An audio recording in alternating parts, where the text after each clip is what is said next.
Olá, sejam bem-vindos à aula sobre comportamento humano. E na aula de hoje a gente vai sair com a resposta para a pergunta: por que fazemos o que fazemos? Falar sobre comportamento humano é algo essencial e vai além da curiosidade intelectual.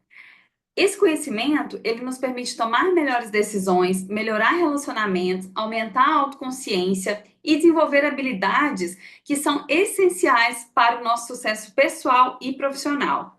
Antes de começar a aprofundar no tema, eu queria me apresentar para quem não me conhece. Eu sou Joyce, eu sou psicóloga, tenho uma especialização em gestão de pessoas, em terapia cognitivo-comportamental e também sou especialista em neurociências.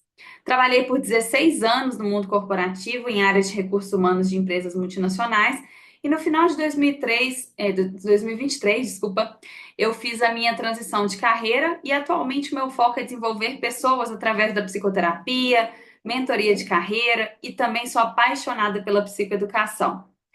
Qual que é o meu maior objetivo? Enquanto profissional e pessoal também. É ajudar as pessoas a se desenvolverem através de todo o potencial que elas já têm, mas que não sabem que têm ou que não estão utilizando isso da melhor forma. E para a gente começar a nossa aula sem enrolação, vou falar para vocês o que é comportamento. Acho que essa pergunta ela precisa aparecer aqui no início para que a gente possa automaticamente ir conectando os próximos passos ao que a gente vai dizer aqui. Então, o comportamento humano, pessoal, ele inclui qualquer coisa, qualquer ação que o organismo faça para interagir e para se adaptar ao ambiente. Seja esse comportamento ou essa ação observável ou não, consciente ou inconsciente, voluntária ou involuntária. A imagem desse homem das cavernas, ela é estratégica para a gente analisar o contexto do comportamento, lembrando que o homem ele precisou se adaptar à necessidade do ambiente, então para que ele pudesse comer, ele teve que caçar, para que ele conseguisse um abrigo, ele teve que procurar um local, ele teve que organizar a sua estrutura, o seu ambiente de forma com que ele conseguisse sobreviver. E foi daí que os nossos comportamentos eles foram sendo aprimorados, aperfeiçoados, à medida que a demanda do ambiente exigia um novo comportamento do ser humano. E é interessante porque, como resultado disso, dessa adaptação ao ambiente, dos comportamentos emitidos pelo ser humano, o sistema nervoso ele também foi evoluindo para atender essas demandas de interação e adaptação ao ambiente. Então, a gente pode dizer que o nosso sistema nervoso ele tem uma ótima capacidade de adaptação, de flexibilidade, e ele vai acompanhando as necessidades que a gente tem de se comportar no ambiente. Então, imagina que hoje a gente tem um ambiente repleto de informações, ambiente onde a gente precisa trabalhar com tecnologias e se comportar de forma que leve a gente a agir coerentemente com aquilo que é demandado. Então, é interessante a gente ver nesse aspecto o quanto o comportamento ele é algo que vai se adaptando também de acordo com o contexto e com a demanda do ambiente que a gente está inserido. Bom, e aí muitos de nós já se perguntaram, por que que eu ajo de determinada forma, mesmo quando eu sei que eu deveria fazer algo diferente? Essa pergunta, pessoal, ela remete a gente ao fato de que nem tudo aquilo que eu quero fazer ou da forma como eu gostaria de me comportar, eu estou 100% no controle. Porém, nenhum comportamento ele ocorre por acaso. Mesmo quando algo parece irracional ou impulsivo, sempre há um motivo por trás. Seja um reflexo do nosso instinto, seja um hábito que foi aprendido e que a gente mantém, ou seja uma resposta emocional inconsciente.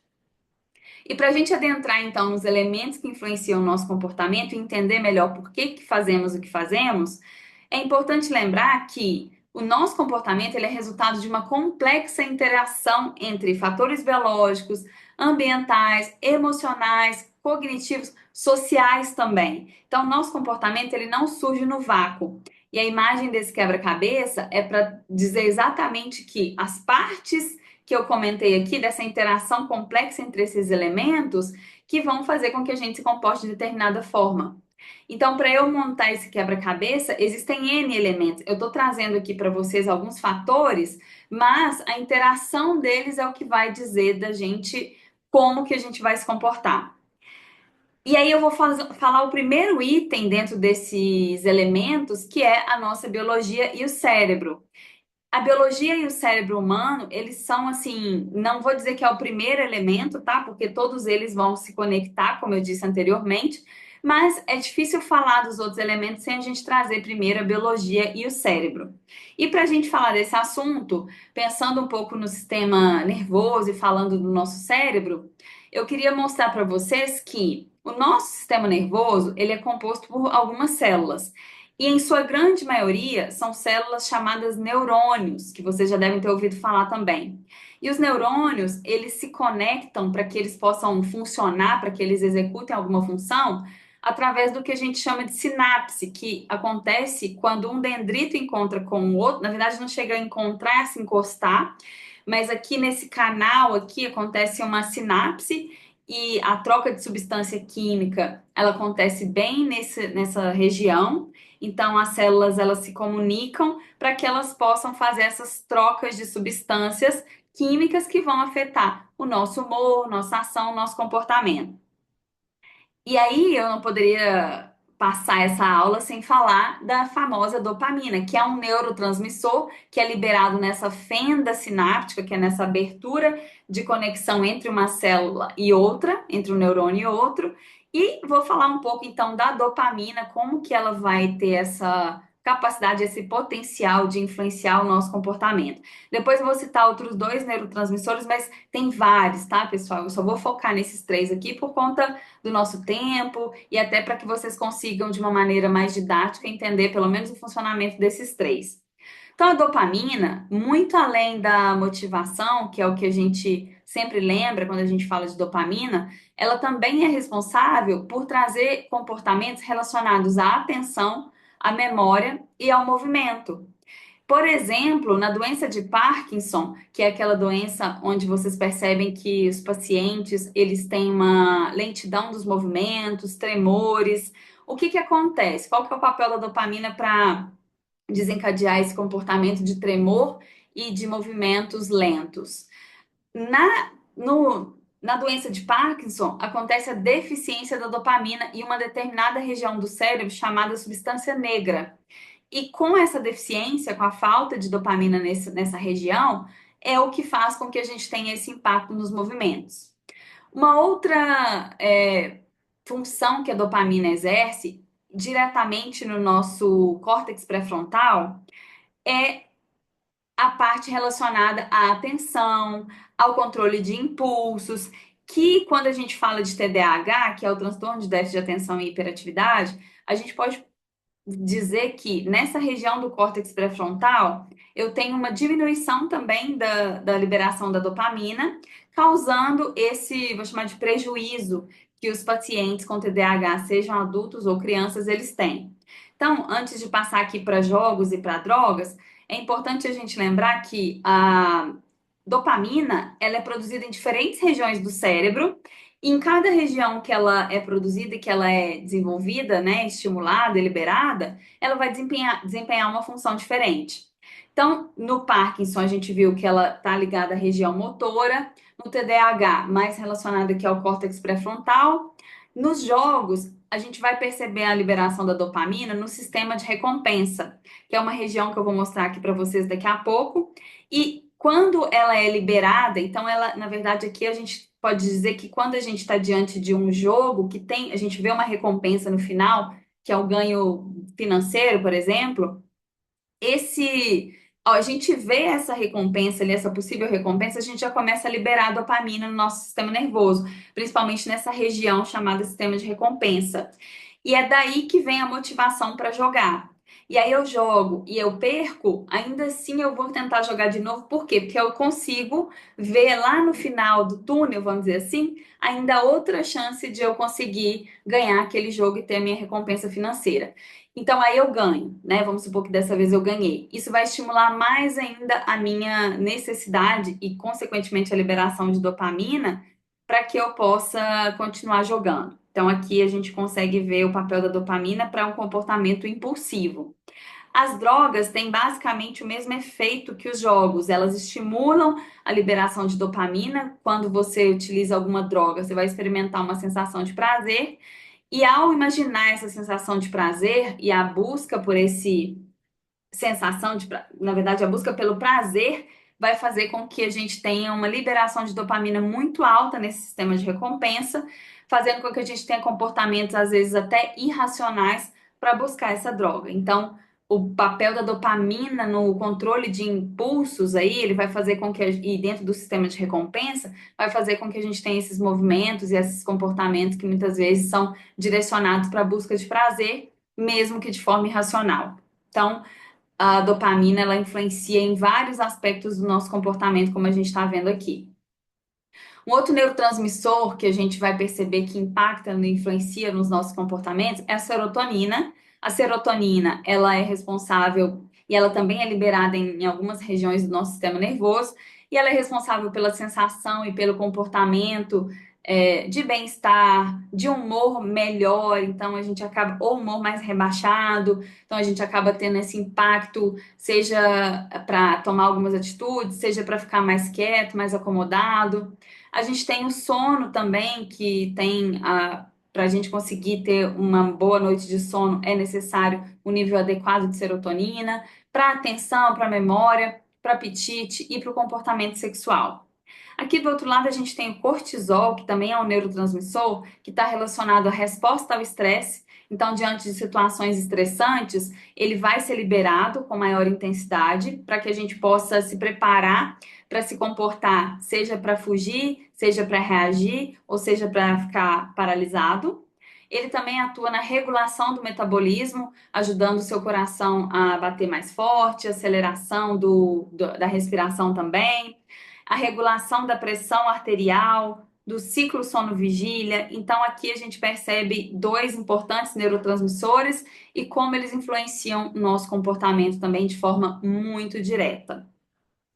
Ainda falando do nosso cérebro, eu queria comentar com você sobre estruturas cerebrais que são importantes e que influenciam no nosso comportamento. Já comentei um pouco aqui nos últimos slides sobre o córtex pré-frontal, que é a região, por exemplo, onde a gente trabalha com a regulação do autocontrole, planejamento, tomada de decisão, raciocínio e interação social, controle de comportamentos impulsivos, empatia e regulação emocional. O córtex pré-frontal, ele fica realmente nessa região frontal do nosso rosto, aqui bem na testa e vai até atrás dos olhos, mais ou menos. E então ela executa essas funções aqui, né? Os neurônios localizados nessa região trabalham para fazer todos esses controles que a gente está colocando aqui para vocês. A gente tem também a amígdala, que fica localizada nessa região aqui. A amígdala, pessoal, ela processa emoções como medo, como a raiva, que também, obviamente, vão gerar comportamentos específicos de acordo com a situação de medo ou de raiva que a gente está vivenciando. E depois eu vou falar também aqui sobre o sistema de recompensa, que é uma região, na verdade, aqui, ó, composta pelo córtex pré-frontal, pelo núcleo accumbens, que está aqui, e pela área tegmental ventral. E essa região, ela reforça hábitos, então a estimulação dela, o papel dela no nosso sistema nervoso é o reforçamento de hábitos e comportamentos motivados para a busca de prazer. Tem um caso interessante, pessoal, que eu queria compartilhar aqui com vocês, que é o caso do Phineas Gage. E por que que esse caso é muito importante até para a ciência? Porque há pouco mais de 200 anos atrás é que os neurocientistas começaram a identificar quais eram as regiões do nosso sistema nervoso responsáveis por comportamentos, por determinadas emoções. E aí o caso do Phineas ficou famoso por quê? Ele era um operário, um ferroviário, que lá em 1848, nos Estados Unidos, ele teve um grave acidente com uma barra de ferro que atravessou o seu crânio, destruiu uma parte muito grande do seu córtex pré-frontal e, incrivelmente, mesmo ele tendo passado por isso, ele sobreviveu. Só que depois que ele passou pelo processo de recuperação e foi retirada essa barra de ferro do rosto dele, ele começou. O Phineas antes era um cara super agradável, um cara que seguia normas, um cara, enfim. relativamente normal, né, dentro dos padrões da época. E depois desse acidente, da recuperação dele, ele começou a apresentar mudanças drásticas de personalidade, de comportamento. Ele se tornou uma pessoa mais impulsiva, mais agressiva, com dificuldades para tomar decisões, para agir de forma organizada, planejada, estruturada. E aí, esse caso dele foi um dos primeiros a demonstrar a relação entre o cérebro e o comportamento. Então, em qual região cerebral estava direcionado a alguns comportamentos específicos, que foram depois, até depois que ele faleceu, os cientistas eles conseguiram usar o cérebro dele para fazer estudos para entender melhor as funções do córtex pré-frontal, principalmente na questão comportamental e na regulação das emoções e controle de impulsos e também na tomada de decisão. Então, se a gente for analisar que há menos de 200 anos atrás a gente ainda não sabia quais as regiões do nosso sistema nervoso ou do nosso cérebro influenciavam ou determinavam o tipo de comportamento, tem pouco tempo. Então, ou seja, o nosso sistema nervoso ele não é assim tão estudado amplamente há muito tempo. E ele até hoje vem sendo estudado e é um sistema extremamente complexo que a gente precisa prestar atenção. Bom, aí eu queria falar agora sobre um outro ponto que é um elemento também que influencia o nosso comportamento, que tem a ver com processamento interoceptivo. Aí já saindo um pouco do sistema nervoso e indo para o que que acontece no nosso corpo, né, de um modo geral. O nosso corpo, ele fornece sinais internos sobre a fome, ele te indica quando você está com sede, quando você está cansado, quando você está sobre alguma emoção, e isso influencia o nosso comportamento e a nossa tomada de decisão. E o que que eu estou querendo mostrar aqui com essas imagens que vocês estão vendo? É para contar sobre um estudo que foi feito e três psicólogos israelenses, eles analisaram 1.112 julgamentos realizados por 8 juízes ao longo de 50 dias. E o que que eles descobriram? Eles descobriram um padrão muito interessante, um padrão surpreendente, e que as decisões que esses juízes tomavam, elas variavam conforme o nível de fome que esses juízes tinham.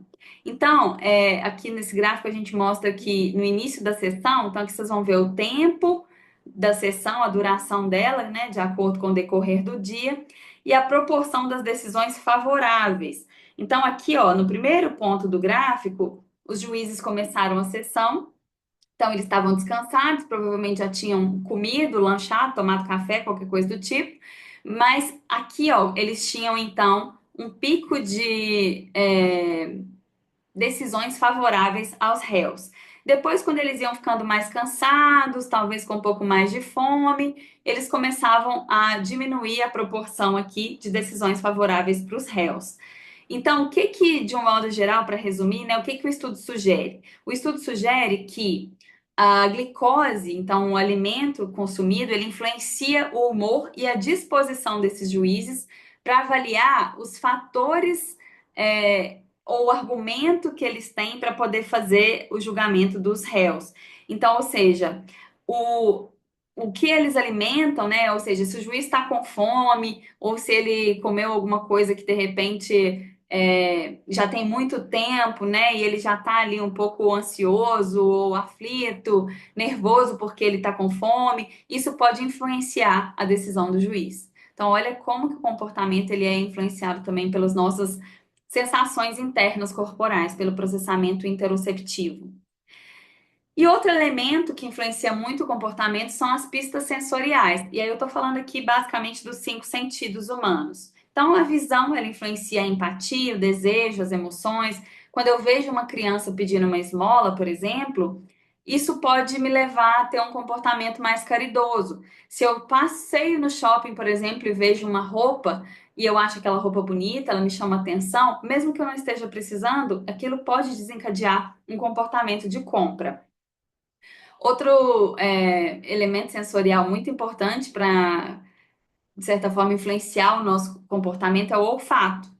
Então, por exemplo, quando você chega numa padaria e você sente aquele cheiro de pão recém-assado, mesmo que você não tenha ido ali especificamente para comprar o pão, talvez você foi comprar só um leite ou alguma outra coisa, ainda assim você acaba sendo tentado a comprar o pão por conta do cheiro que estimulou o seu comportamento.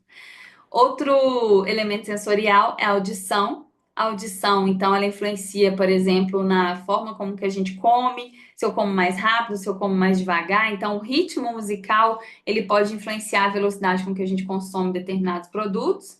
A forma também, né, assim, o tipo de música, o ritmo, a batida, ela pode influenciar a minha vontade de dançar ou não, de ficar mais calmo, mais quieto. O tato, quando eu falo do tato, às vezes é assim, poxa, como que o tato pode influenciar um comportamento? Mas o toque é um tato, então o tato, e aí o tato tem uma relevância muito importante. E é o curioso que eu trouxe aqui para vocês, é que a sensação de conforto, ela pode influenciar também nossas decisões, nossos comportamentos. Por exemplo, sentar-se em uma cadeira confortável pode aumentar as chances da gente ter uma maior sensação de segurança durante uma negociação. Então, o fato de eu estar encostado, de eu estar tateando alguma coisa que seja agradável para mim, pode aumentar a minha sensação de conforto, de segurança e me ajudar numa negociação. O paladar, que é também um outro sentido, ele faz com que a gente experimente sabores prazerosos e isso pode influenciar a nossa escolha.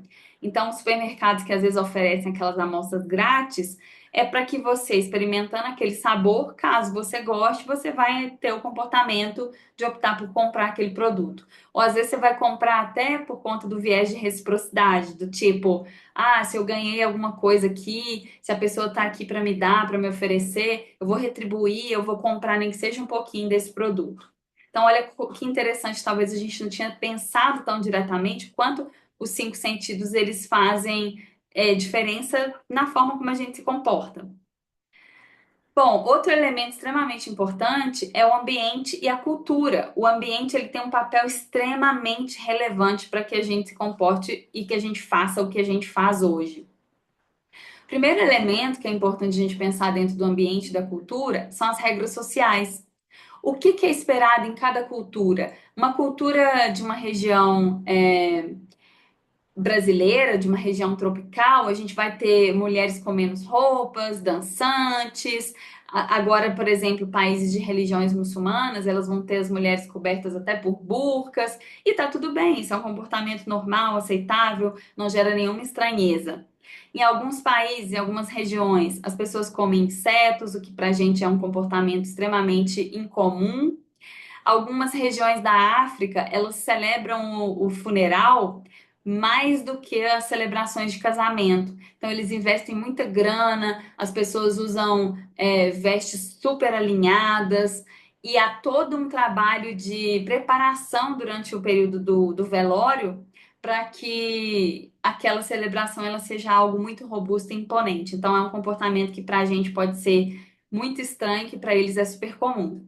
Outra coisa que influencia, se você, por exemplo, é criado ou aprende a viver num ambiente com muita disciplina, com muita exigência em relação ao seu comportamento disciplinar, você provavelmente vai emitir comportamentos dessa forma. Se você convive com pessoas em um ambiente mais relax, vamos dizer assim, né, com menos exigência disciplinar, mais paz e amor o tempo inteiro, você também vai se comportar dessa forma.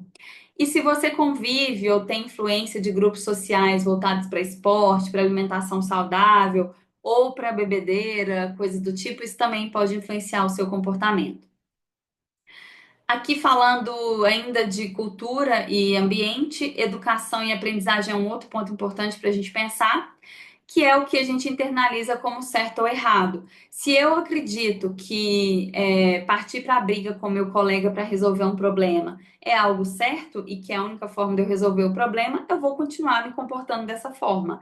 Já quem pensa o contrário, quem aprendeu, quem foi ensinado que agredir o colega ou partir para violência física é algo inadequado, essa pessoa vai evitar ou não vai praticar esse tipo de comportamento. Aqui um outro comportamento aprendido é o escovar os dentes. A gente faz isso quase que automaticamente, sem ficar pensando para que lado que eu vou com a escova, se eu vou para cima ou vou para baixo. isso já virou um hábito, a gente aprendeu e a gente internalizou isso como algo certo e continua repetindo. Os sinais de trânsito, eles também são elementos que vão trazer para a gente um comportamento baseado naquele aprendizado. Eu aprendi que a luz vermelha eu vou parar, luz amarela eu vou prestar atenção e a verde eu vou seguir. Outra coisa que a gente aprende muitas vezes é ser caridoso ou não, é ser alguém empático do ponto de vista de cuidar do próximo, de ser mais altruísta. Em relação ao que eu vejo como certo ou errado no cuidado com a natureza, com os animais, e a partir disso eu vou me comportar. E aqui, basicamente, é o estudo de um modo geral, então, como que o nível de escolaridade que a gente tem, a quantidade de anos que a gente estuda, o tipo de matéria, de disciplina que a gente aprende na escola, a convivência com os nossos colegas também, de diferentes personalidades, enfim, isso tudo vai influenciar a forma como a gente se comporta.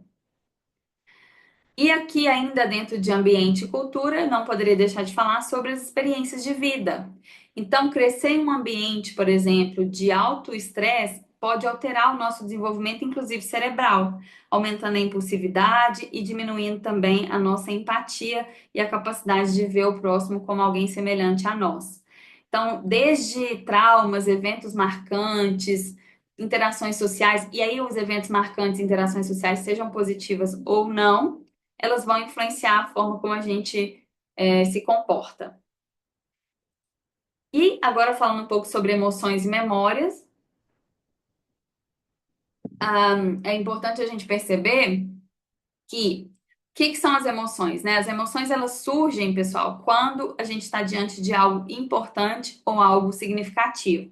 E como que essa emoção ela vai influenciar o nosso comportamento? Primeiro a gente vai falar da memória relacionada à emoção. Então, o que é essa memória emocional?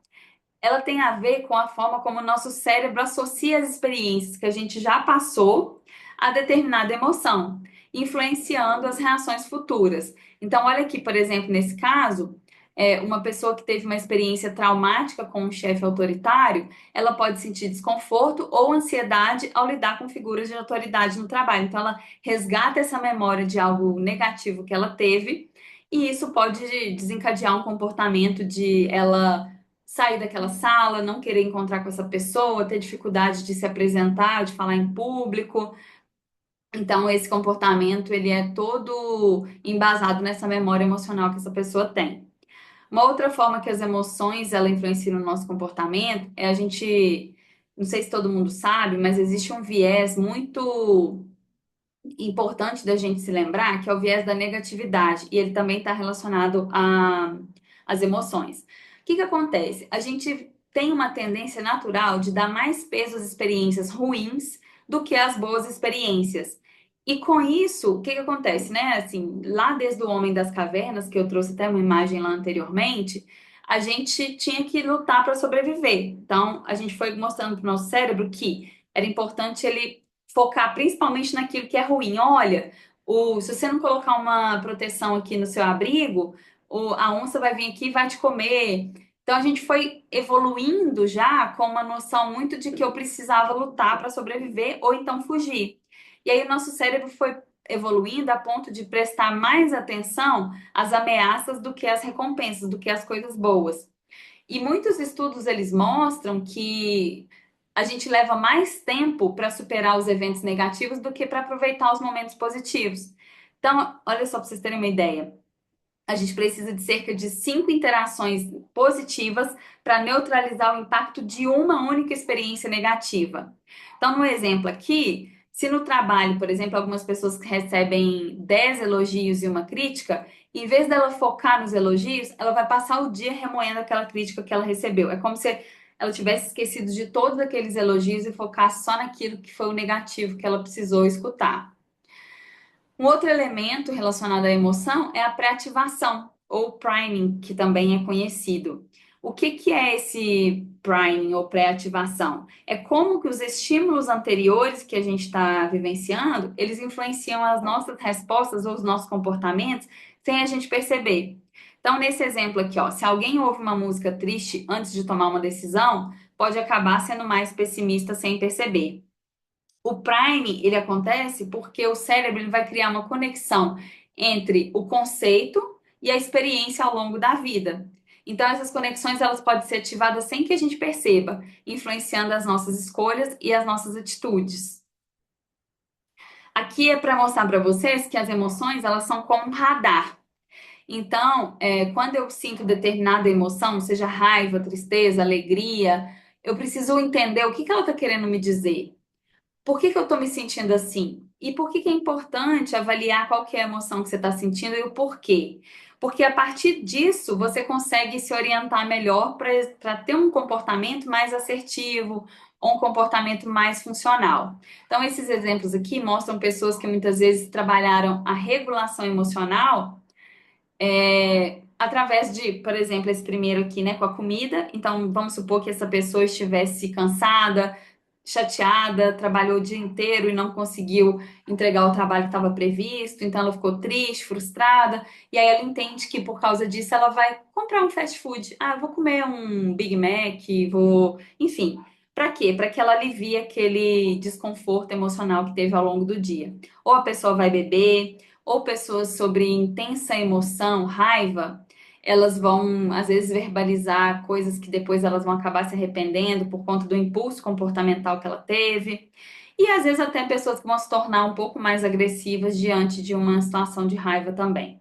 Então, como que as emoções elas precisam ser bastante observadas para que a gente possa perceber como que eu vou então ter um pouco mais de consciência delas e a partir daquilo moldar o meu comportamento para que o meu comportamento seja mais funcional, mais adaptativo. E eu vou falar também agora sobre personalidade e cognição, que é um outro elemento que influencia o nosso comportamento.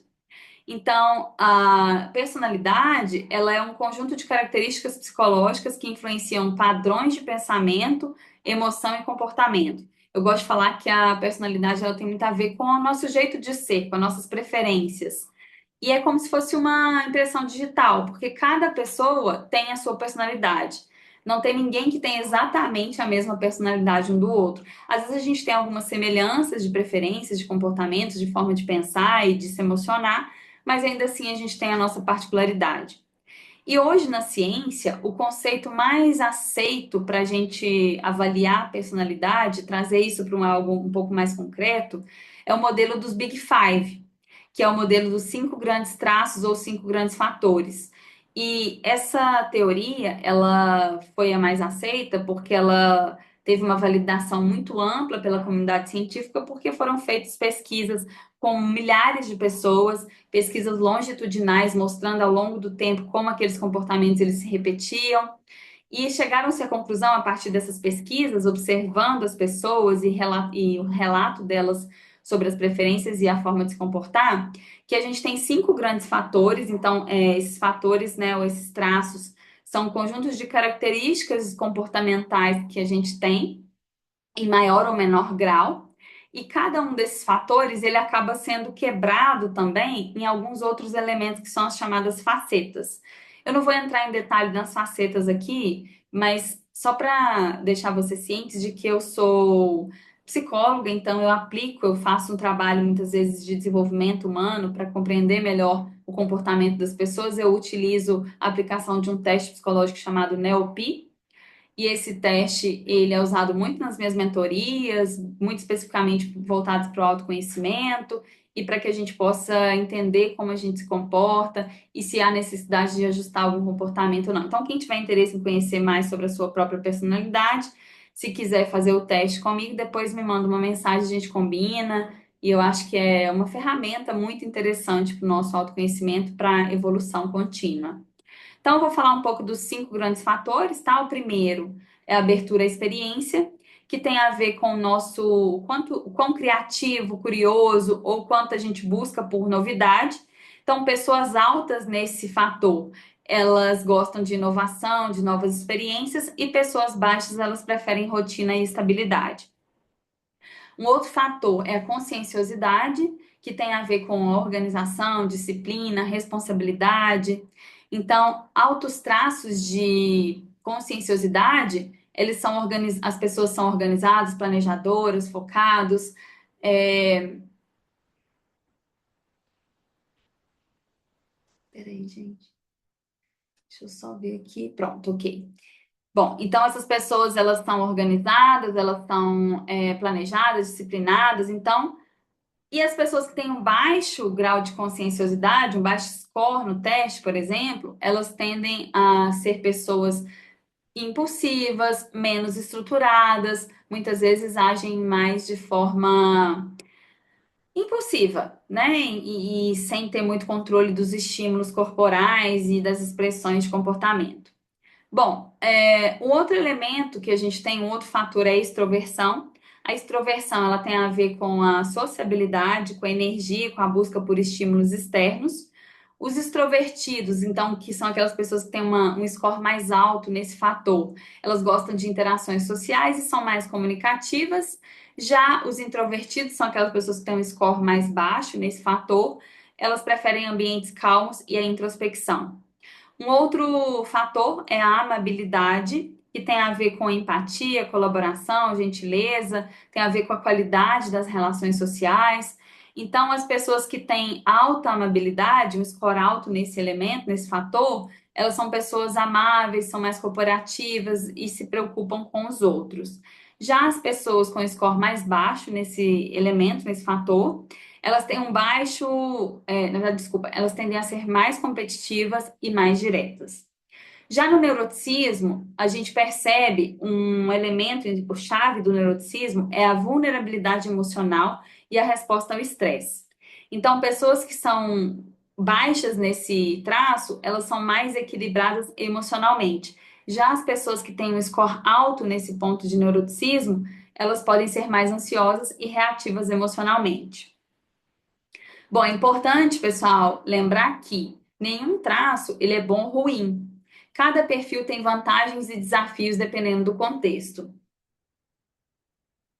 E uma outra coisa é que, na verdade, esses fatores e essas facetas que eu comentei, elas se conectam, elas interagem também de forma aleatória, e é isso, né? Essa combinação de fatores e de facetas é que vai fazer com que cada pessoa, dentro da sua intensidade, da sua qualidade, da sua quantidade, elas sejam diferentes. Então, é isso que vai determinar o quão diferente a gente é. Bom, e aí eu coloquei uma pergunta aqui, né? Qual desses traços você acha que mais te define? E aí é para você fazer uma análise e depois vocês podem olhar com calma. Eu vou compartilhar com quem quiser também os slides dessa apresentação. E aí, falando ainda dentro dessa perspectiva de personalidade e cognição, que são elementos que influenciam o comportamento, eu não podia deixar de citar aqui pelo menos dois vieses cognitivos. O que é um viés cognitivo? São atalhos mentais usados pelo cérebro para processar informações rapidamente. E eles podem levar-nos a erros de julgamento e influenciar nossas decisões ou nossos comportamentos sem que a gente perceba. Um exemplo que eu trouxe aqui é o efeito da confirmação, ou viés de confirmação. A charge diz o seguinte: a moça diz assim: Não, pai, esta é uma notícia falsa. E o pai responde: Mas como pode ser uma notícia falsa se diz exatamente o que eu penso? Ou seja, o viés da confirmação é a tendência de se lembrar, interpretar ou pesquisar por informações de maneira a confirmar crenças ou hipóteses iniciais que você já tinha. Então, se eu acredito, por exemplo, vou falar do time de futebol, que o Cruzeiro é o melhor time do Brasil, eu vou procurar notícias antigas, ou fake news, ou coisas que vão me levar, ou pessoas que também são muito cruzeirenses, assim como eu, e que vão confirmar a minha teoria. Então, eu sempre vou me direcionar para isso, para aquilo que busca uma confirmação da minha forma de pensar. E isso é perigoso porque, principalmente quando a gente quer tomar decisões ou se comportar de forma diferente, a gente nunca vai achar uma justificativa tão plausível para isso. Por quê? Porque eu sempre vou buscar confirmar aquilo que eu penso, aquela ideia. Então, eu acho que correr não é um esporte muito bom, não faz bem para a saúde, pode causar muitas lesões. E é óbvio que se eu for buscar no Google, eu vou achar pessoas e informações sobre lesões relacionadas à corrida. E é naquilo que eu vou me apegar. E aí, por conta disso, talvez eu vou deixar ou eu vou desistir de correr. Então, muito cuidado com o viés que a gente tem e que a gente busca inconscientemente para confirmar aquelas informações que a gente acredita. Então, nosso comportamento aqui, a gente já vê que ele, muitas vezes, ele, quando eu falei lá no início sobre a parte inconsciente, é exatamente isso. Às vezes, a nossa cognição, ela pode nos levar para esse lugar de inconsciência e eu começar a ter comportamentos extremamente automatizados. Um outro exemplo é o viés do enquadramento, ou o efeito do enquadramento. Então, olha, essa imagem, ela mostra o seguinte: eu tenho dois saquinhos de chips. Na primeira embalagem está escrito assim, 30% menos gordura, e aí tem um sinalzinho de joia, de ok. Então, se eu vejo nesse pacote 30% menos de gordura, eu penso, opa, esse é um alimento light, eles reduziram o nível de gordura dele, legal, gostei, vou comprar. E aí eu coloco um outro pacote com o mesmo produto, a mesma embalagem, mas na embalagem é escrito só o seguinte: 70% de gordura. E aí eu vou falar, nossa, isso é horrível, é muita gordura, é mais da metade do produto de gordura. Eu não vou comer isso jamais. Então, olha que interessante, a forma como as opções nos são apresentadas, elas influenciam a nossa decisão. Então, eu vou escolher se eu vou comer ou não os chips de acordo com o que está escrito na embalagem. Eu vou buscar um enquadramento de acordo com aquilo que foi me apresentado. Então, quando a gente pensa nisso, tudo que eu falei, pessoal, então tem a parte biológica, cerebral, emocional, social, ambiental, a parte de personalidade, de cognição. Será que os nossos comportamentos eles são tão racionais como a gente acredita? Será que a gente tem realmente o controle de tudo que a gente faz? Essa é uma pergunta muito importante, porque apesar de a gente ter, vocês perceberam aqui, né, que a gente tem influências externas do ambiente e do nosso próprio inconsciente para os nossos comportamentos, ainda assim é possível me tornar mais consciente. Então, será que a gente pode mesmo aumentar a nossa consciência e modificar os nossos comportamentos? Sim, a gente pode fazer isso. E é por isso que eu trouxe essa aula para vocês. Aqui é uma forma de vocês terem mais conhecimento e ampliar a consciência sobre o comportamento.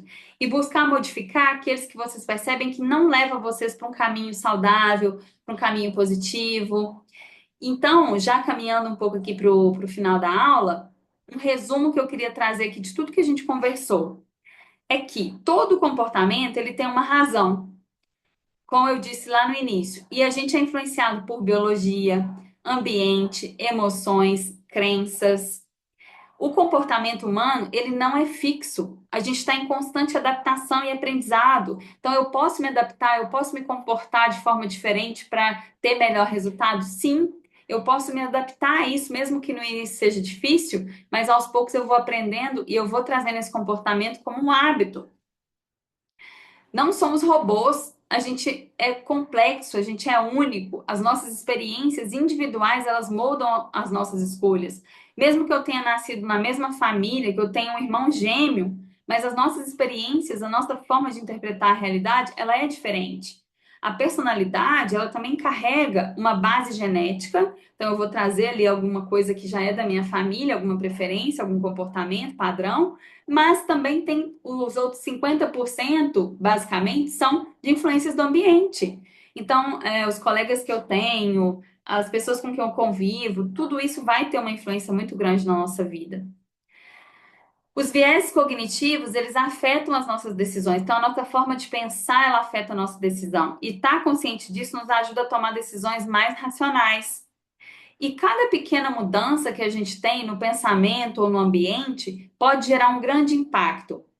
E pode fazer com que a gente tenha um novo hábito, uma nova perspectiva, um ajuste na rotina. É o que eu comentei agora há pouco, assim. Muitas vezes a gente começa a mudar um comportamento para trazer um outro que a gente acha que é melhor, que vai dar mais resultado para nossa saúde, para o nosso bem-estar. E no início é desconfortável. No início é desconfortável, até às vezes gera uma dor física mesmo, né? Quando você vai fazer um exercício ou qualquer coisa do tipo. Ou quando você vai mudar um pouco a sua rotina, se comportar de outra forma. Mas não esquece disso, gente, do que a gente comentou lá no início em relação à nossa base cerebral, à nossa biologia. A gente consegue se adaptar, sim. O nosso neurônio, ele vai nos ajudar a fazer as conexões mais coerentes para ajustar o que está acontecendo ali no ambiente à nossa adaptação. Então, não vamos criar uma resistência, tipo, ah, não, porque isso eu não consigo mudar, porque eu sou sempre assim, vou continuar assim.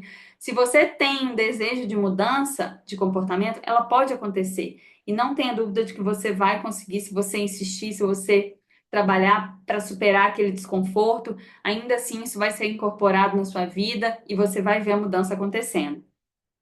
Então, quando a gente entende como a gente funciona, né, a gente traz esse conhecimento mais consciente, a gente pode tomar decisões muito mais estratégicas, mais conscientes, modificar hábitos e nos tornar versões melhores de nós mesmos, que eu acho que todos nós queremos sempre ser melhor, influenciar os outros a serem melhores também. Então, conhecer a si mesmo é o primeiro passo para que a gente possa transformar o nosso comportamento e alcançar os melhores resultados. Por mais que, às vezes, quando a gente fala de autoconhecimento ou autoconsciência, isso seja um tema que às vezes fica meio que banalizado, principalmente por psicólogos falando o tempo inteiro de autoconhecimento, autoconhecimento, mas de fato é algo muito importante, pessoal. Quanto mais a gente conhece de si, mais a gente tem chance de fazer as mudanças que a gente quer que aconteça na nossa vida e menos a gente fica também querendo mudar os outros, que eu acho que esse é um grande erro que a gente comete também. Lembra que cada um de nós tem a sua individualidade, tem todas essas influências aqui para se comportar. Então, o exercício da empatia, ele vem também dessa análise de entender que o outro se comporta como ele se comporta por conta de vários fatores interligados o tempo inteiro. Vocês viram quando eu mostrei a imagem ali do quebra-cabeça, falando de vários elementos que compõem o nosso comportamento, ou que estimulam, influenciam o nosso comportamento, e o que vai influenciar o meu comportamento talvez não vai influenciar o seu. Então, eu preciso, de certa forma, óbvio que a gente pode sim ser agentes de mudança de outras pessoas para que eles tenham comportamentos melhores, mas ainda assim vai partir uma necessidade de autoconsciência. Então, eu preciso querer mudar o meu comportamento para que eu mude. Não adianta só você chegar aqui e falar para eu mudar. Da mesma forma que para você mudar, você tem que estar muito consciente disso. E outra, né? A gente não precisa mudar também tudo de uma vez. A gente pode ir dando pequenos passos diários para a gente criar as grandes transformações que a gente quer ver ao longo do tempo. E para a gente finalizar, eu queria trazer aqui para vocês algumas sugestões de leitura. São livros extremamente importantes para quem quer conhecer mais sobre o comportamento humano. O primeiro dele é o Comporte-se. O segundo é o Por que Não Somos Racionais, que é do Ramon Cossenza, que é um professor da UFMG, é um médico, e ele foi até meu professor, e é um livro super fácil de ler, muito legal, que eu recomendo fortemente. A Arte de Pensar Claramente também é um livro super legal, fácil de ler e que vai mostrar vários vieses cognitivos e como a gente pode superá-los. E A Voz na Sua Cabeça é um livro que vai falar principalmente do pensamento, de como a gente processa e interpreta o pensamento e como que isso pode influenciar os nossos comportamentos. Então, são livros o mais difícil de ler é o Comporte-se. Então, se for para vocês começarem, eu sugiro que comece por qualquer um desses três aqui, depois vai para o Comporte-se, tá? Porque ele tem um pouco mais profundo, é um livro bem grosso, ele tem 700 páginas. Então, não se assustem, comecem pelos outros. E eu queria agradecer a vocês pela presença, por estar ouvindo essa aula em qualquer momento que seja. Vou te pedir para que, se você estiver assistindo pelo YouTube, deixe o seu like, deixe o seu comentário, se inscreva na minha página. O meu objetivo é transmitir conhecimento para que as pessoas possam fazer as mudanças que elas queiram e que a gente possa cada dia mais e mais se desenvolver. Muito obrigada e até a próxima.